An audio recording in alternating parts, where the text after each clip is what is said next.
Police officers have always gotten a bad rap for their authority over us, which is very often abused. However, the police are the first ones to get called into action whenever trouble arises, and they'll no doubt see some disturbing stuff. Right. Here are 4 haunting stories of former police officers. Number 4.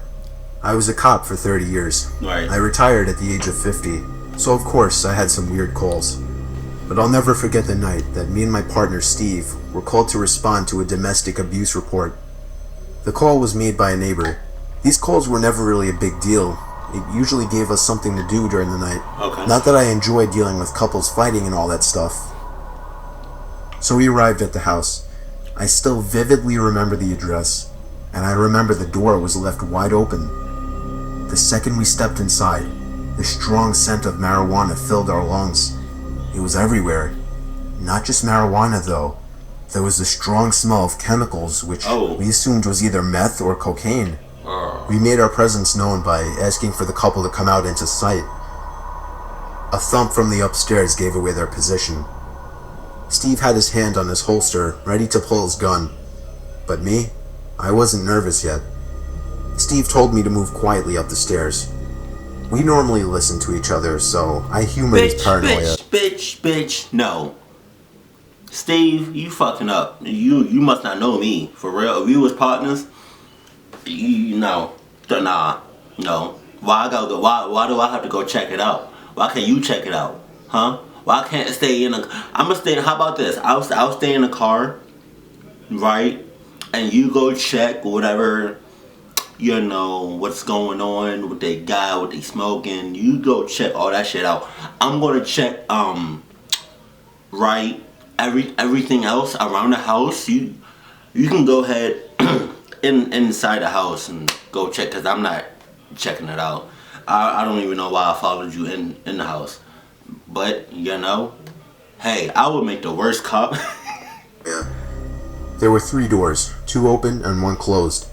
The closed door led in the direction where the thud in the ceiling was. I banged on the door before swinging it open myself. The smell was the first thing we noticed. Then the body. The body was very obviously rotted. We knew even in the dark. We pulled our guns. Steve turned on the light. I told him to scan that room while I scanned the rest of the house. I was shaking all over now. I hated my job at that moment. I wanted to run back to the car and leave. I would have hauled I was sure I could die at any moment. I found my hand to be stuck on the doorknob until I finally had the balls to turn it and push the door open with force. I turned the light on, but there was nobody inside. It was a disturbingly tiny room. No windows and no furniture, except for a dirty old cot. Steve suddenly screamed, and I rushed across the hall to see what was going on. There was some shirtless guy laying flat above one of the dressers in the room. We had him at gunpoint, yelling at him to come down, when something grabbed my ankle and tried to pull me to the floor. Oh no! There was a hand coming from under the bed. Oh shit. I stomped on the arm with my other foot and pulled out a frail, trashy-looking woman who was obviously baked. I cuffed her and Steve cuffed the man. We were on our way outside with the 2 crazies screaming at us, but we had one final surprise coming. Some psycho from upstairs started screaming, charging at us down the stairs with a knife raised in the air. So it's Steve reacted just fast enough to save my ass by 2 seconds, shooting the guy dead. This was a crack house. Somehow none of the neighbors could smell anything suspicious. The dead woman on the bed was killed by the man of the 2 we caught, who admitted to killing her due to lack of payment. The man was sentenced to life without parole. The woman was sentenced to 30 years. Steve says he never felt bad about what he did. He says he just rid the world of one more piece of trash. You just fucking... Number 3. Hold on. God damn. Mr. Nightmare, you just go straight into it, huh? Don't you? Hold on. See, I feel like the first cop was fucking bullshitting. You know, I mean, the word of first is... Okay, the guy did... Okay, let me slow the fuck down. The cop that got, like pulled or... I'm kind of lost that word, so, you know. Okay. The cop that got felt up by the guy that's underneath the bed that grabbed his ankle, I would have shot his ass right then and there. Like if I have a gun in my hand and I can't haul ass and I get scared really fast and I have a gun in my hand and somebody, come on, bow. I mean, Myself and a buddy on my squad responded to an alarm. The incident location was an old office-type building that had been converted to a doctor's office. There was a pharmacy attached to it as well. Our dispatch received a motion signal from an upstairs office. The key holder arrives on the scene and we go in to secure the building. The stairs were locked behind a door that, of course, the key holder didn't have a key to, so we took the elevator up to the second floor. The elevator opens to a pitch-black hallway except for one overhead light at the end of the hall. Nope. We start checking the doors, and so far, all are secured. We get to the last office, and sure enough, the door is unlocked. We make entry and observe it to be an unused office. The door opened to a sizable waiting room and reception area. There were about 10 or 12 exam rooms, all cleared with no hiccups. We exit the office, and immediately, something seems off. That's when I realized the overhead light at our end of the hallway that was on before had been turned off. It was replaced by another light over at the elevators. I look at my squad mate and he's completely white. I ask him what's wrong, and he says, "Weren't all those doors we just checked closed and locked?" I tell him, "Yeah, so?" But he says, "Well, now they're all standing open." Sure enough, all the offices down the hallway we had just checked were now standing open. Wow. The pucker factor sinks in at this point, so we start clearing and securing offices. We finish the last office, and on our way out, just before we turn the corner to get into the waiting area, the main door just slams shut. Then our radios start going nuts with some kind of static feedback. Now I just want to get the hell out of there. We get back in the elevator and head down to the first floor in hopes to make contact with the key holder again. However, the key holder is nowhere to be found. I contact dispatch and request a callback number for the key holder so I can advise him of what we found. Dispatch states that the key holder was still en route to us and was advising an ETA of 5 minutes. The fuck? I advised dispatch that we had already been out with the key holder. Dispatch requests I give them a call. I call dispatch, and she tells me that there is no way we were out with the key holder. She states that the alarm company had only just made contact with one. Eventually, the real key holder arrives on the scene, and I ask her about the man that had let us in the building. She asked me to describe him, so I did. She states that sounds like one of the doctors that used to lease the office on the second floor at the end of the hall. She then states that he had committed suicide at his summer home several days ago. Number 2. I was responding to a call in the village. A resident was reporting noises coming from one of the abandoned buildings from across the street, most likely trespassing. I arrived and began my search in the building. It used to be a 2-story convenience store. Now it was completely stripped empty, except for the parts attached to the floor, like the counter and shelves. The lights didn't work in there either. I checked every small aisle for anyone to possibly be hiding in, and then I did the same thing upstairs. It was completely empty. On my way back into my car, I looked back at the building and saw somebody at the window on the second floor. It was a woman with long gray hair down past her shoulders. She was no doubt looking down at me with a wide smile on her face. I hurried back inside, making it upstairs in no more than 10 seconds. What? But the window was clear. There was nobody in sight. I checked all 3 aisles at least 10 times. I checked behind the counter. I checked the bathroom. It was clear. Fucking bullshit. I was a little nervous, so I left again, thinking my mind was fooling me. I looked back at the window, and there she was again. Nah. The same mockingly disturbing smile on her face. I went back up there again, this time running around all 3 aisles trying to find this woman. I was about to give it up once more and leave for good when I would have gave it up the first time I ever saw that bitch. I'm sorry. I ain't mean to call you no bitch, but if I was in your shoes, bruh, and I look back and I saw somebody in the shits, And I was the only one there. By myself. Just me. And I saw your old creepy ass just looking at me from the top floor. You know what I would have done? Definitely not went back into the shits. I probably wouldn't have called anybody. You know? And most likely, if I'm a police officer, I would have, you know, my work shoes on. But some of y'all know that I have a backpack. Red backpack.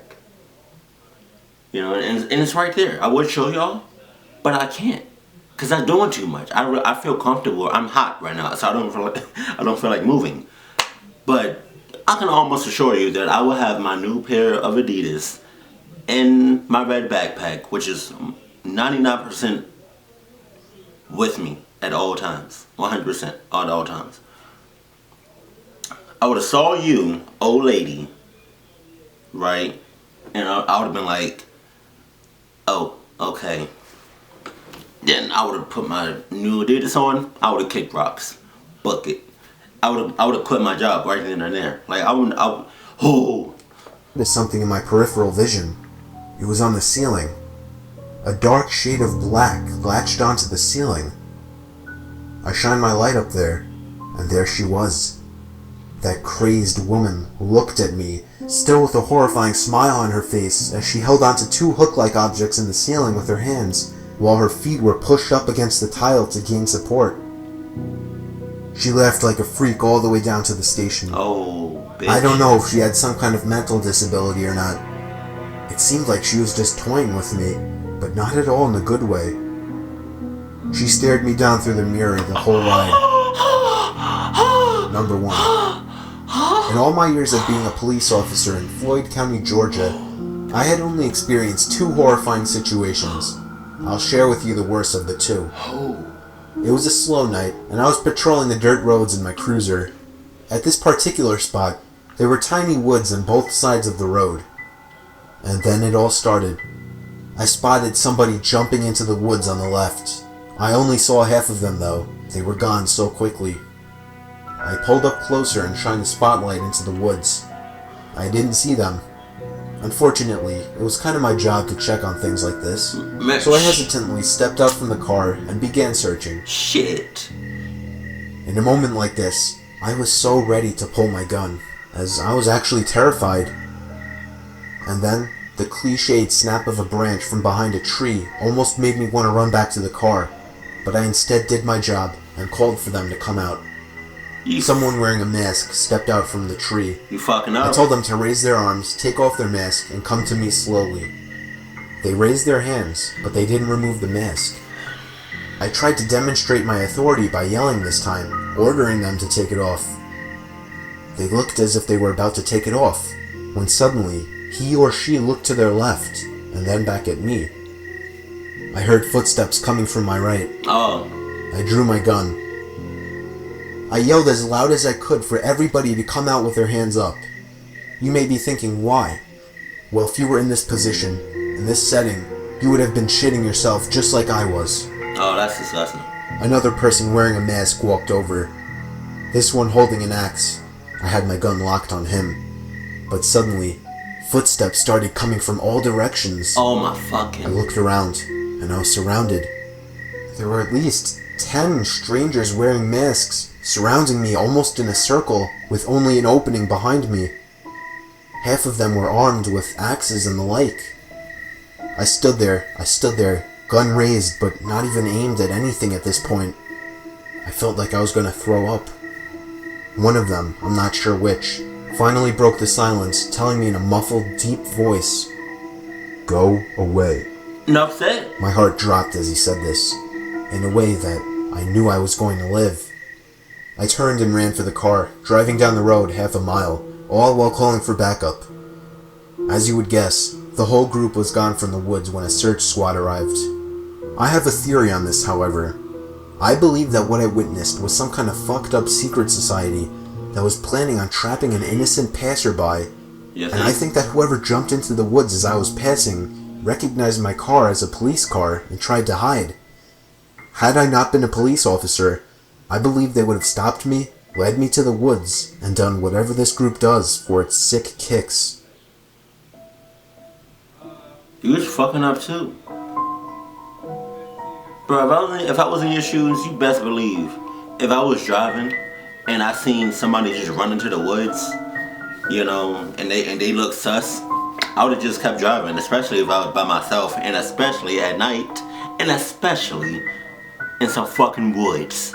I would have just kept driving. I would have thought to myself like, oh, you know what? That's probably something really bad that's about to, happen. But that's none of my business. Let me just keep driving. I didn't see shit whatsoever, nothing at all, And then if the next day, if something happens that night, with them kids, and the next day I'll go into the office, and I don't know what y'all call these people in the police force, but like, the person that's higher up comes into my office and be like, hey, wasn't you on such and such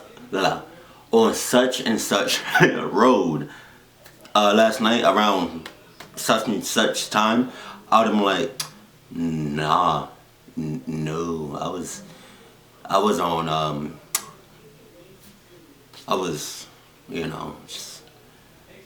I'm doing. Yes, I was. I can't even lie. Good. Nah. But you fucked up by stopping your car and getting out the shit. This is another reason why I can't like, if I were to be a police officer, my partner would have to be just like me. Come on, bruh. I don't need my partner, James, to be no confident, curious motherfucker. I'm gonna need you to be just like me. If we gonna check something out, and something is rubbing us the wrong way, pause. Well, I expect to look at you, give the signal, and haul ass out towards the other direction. I'm not hauling ass towards the shit. You got me fucked up. For real. I don't check shit out. I don't ask no questions. I just go about my business each and every day. That's it. That's all I'm doing. That's you don't like, cause you doing too much by checking shit out. You know what happens more often than not when people want to be curious? You know what happens? You get your shit fucked up. Snap the fuck up. All the way up. Broken. Sprained. In pieces. You want that? Huh? No? You don't? Okay, then you with me. If you do, there's something wrong with you. For real. Yes. Curiosity. What's that saying? Curiosity killed the cat? Yeah.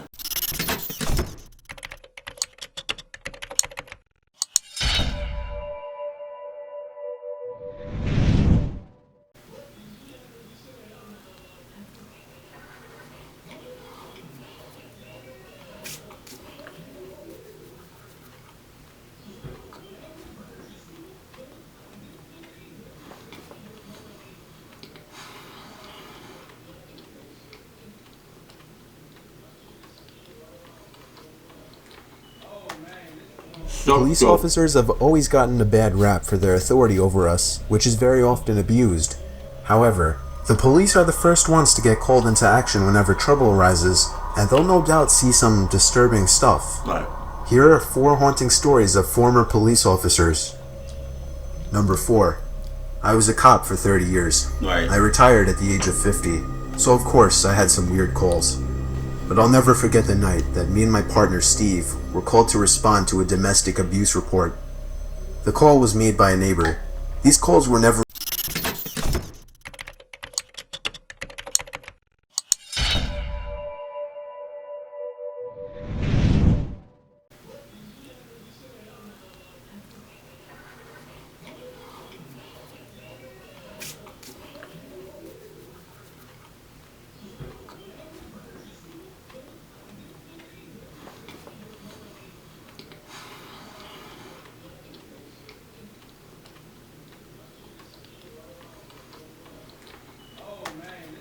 Police officers have always gotten a bad rap for their authority over us, which is very often abused.